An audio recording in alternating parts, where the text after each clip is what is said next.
like she said, Brian Odom, inside linebacker coach.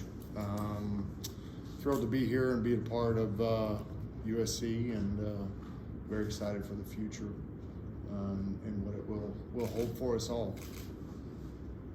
Who wants to start? Adam. Yeah, one of the big transfer additions, Adam Grossbart, Orange County Register. One of the big transfer additions was Shane Lee. Just what do you see in him, and how do you think he fits into this defense? I didn't hear the end of that, but to start off, Shane Lee, transfer guy from Alabama.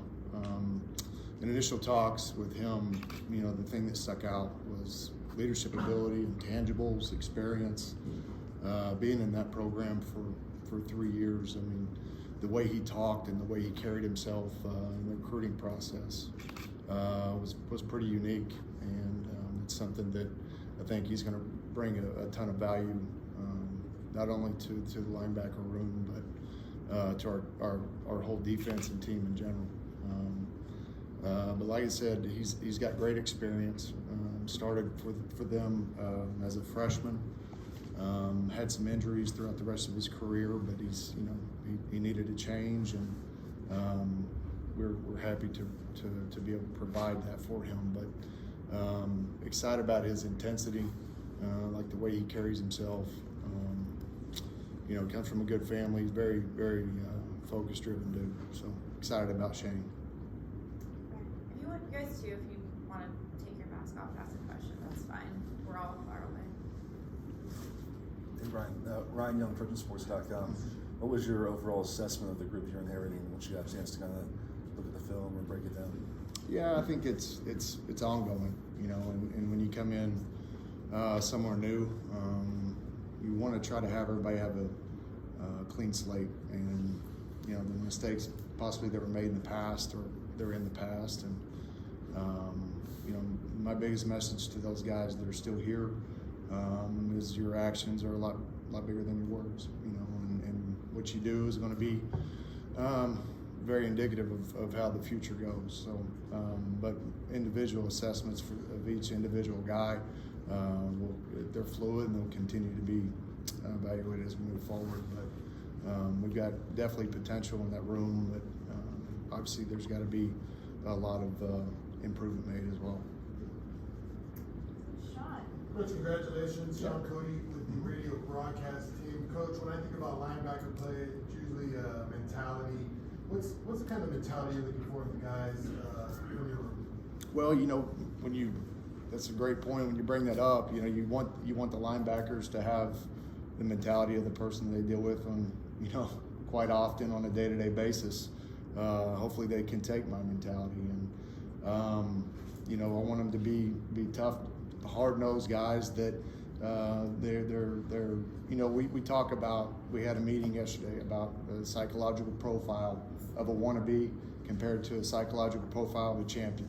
And there's a laundry list of things on each one of them, but a lot of those I bring up with Shane, those intangibles that we talk about, but also being a take charge guy, being the heart of the defense. Whenever something needs to happen, they need to be the catalyst in order to make that happen. So it's a unique position, as we all know, but with that all being said, it takes a little bit of development to be able to get there. Hey Coach, Gerard Martinez, USCFootball.com, 24/7 Sports. Congratulations on the new gig. Thank you. Talk a little bit about the nomenclature of the linebacker position and sort of what you look for in each guy profile-wise when you hit the recruiting room. Yeah. So obviously, when we recruit linebackers throughout, it could be transfer portals, could be high school. Our job is to develop the best the best linebacker room in college football. And so when you have it and you've got the standard that's been set on what needs to happen, which it's been done here in the past, there's been a lot of great players that have played that position here. So there's a standard to uphold here at USC. Having coached some great ones as well, you got an idea of what that looks like, what it feels like, what it smells like, how they carry themselves, how they practice, how they go about their communication, their work ethic. So whenever you put all that stuff in there, obviously when they walk through the door, there needs to be measurables, and there's instant measurables and if they don't have the measurables, then you wouldn't recruit them anyway. And what I'm talking about is not only height, weight, speed, strength, but intelligence. Are they a good football player? Are they productive? Are they a multi-sport guy? Is their potential are they tapped out already as far as their size is concerned? What's their ceiling look like? Because we're going to ask a lot of those linebackers to do a lot of different things. They're going to be involved in everything up front. They'll be involved with coverage. And also they've got to, like I was saying earlier, they've got to be really the heart and soul of the defense in terms of getting guys lined up and be able to communicate out there in a high-level situation. Yeah. How's it going? Yeah. Anthony Grebe from the Daily Trojan. Mm-hmm. What stood out so far from this linebacker group, just from your early experiences with them? And I haven't had a ton of dealings with the guys so far. We're a little bit limited in what we can do with them this time of the year. But with that being said, I guess in the positive way, the thing that has stuck out with me is willingness to be coached. I think they do have a desire to be successful, and I'm not completely convinced that we all know what that means. Just because of the recent season. But with that all being said, it's our job to put that standard out in front of them. They've done a good job in terms of that. I would like to see, just in an evaluation, like to see guys get a lot bigger and stronger and faster and know the defense and all that kind of stuff. But initial thoughts and initial observations, it's kind of what we see right now. Coach. Yeah. Super great. How are you? USC great work up there. Just with the new transfer portal rules, when it comes to building rapport and building that kind of coaching you want in the linebacker room, or even taking a hard-nosed approach, how do you keep guys engaged throughout the year and kind of, earn the trust that they'll come back the next year and allow yourself to be hard on them and coaching without scaring them away? Yeah, it's a fine line. You think about, it's a fine line of what they can handle.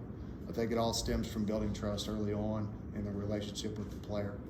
And then from that point, they've got to feel like they're being developed. And they got to feel like they're being developed to be a great football player while they're with me. And that's got to be an attraction for them, that they want to get better, and they've got a commitment to get better as a football player and as a linebacker. And they need to, and it's my job to make them feel this way, but they need to feel that they're getting the best linebacker coach in the country. There's nobody better, so why leave? So maybe I have to wait one season to make the impact that I thought I was going to make, but there's no one better to develop me than my linebacker coach. So a lot of that stuff stems from trust that's built early on, and the trust works both ways, obviously from the coach to the player. But as you combat that, a lot of it is going to be on the shoulders of the kid as well. Is he willing to be able to be coached? Is he willing to be able to go and buy in and go do it? And time will tell. But at the end of the day, in the perfect world, you never want to have to go sign transfers. In a perfect world, you'd love to develop kids as they go, but we all know that sometimes it doesn't work out that way. But like I said, a lot of that is on my shoulders to be able to be the coach that they need, to develop the guys that they need, how they need to be developed, and to build confidence within that unit. Can we do two more? Hey Brian, Ryan Young, TrojanSports.com again. Been with Alex for a while. How was your connection with him, kind of evolved and grown? And then what do you think is the defining characteristic of his scheme? So Alex and I actually GA together for a short time at the University of Missouri back in 04, 05, I can't remember. Went our separate ways. He got the Washington State defense coordinator job, and he hired me up there. He hired myself and Coach Manning. He got the Oklahoma job, hired myself and Coach Manning. Got the USC job, hired myself and Coach Manning. So there's a common thread there. There's a lot of familiarity within that room, especially with us three. Obviously, Coach Williams and Coach New are going to be outstanding additions that I'm excited to be able to work with. But in terms of my familiarity, we see a lot of the things the same way. You know, I'm very familiar with his scheme and how to coach it.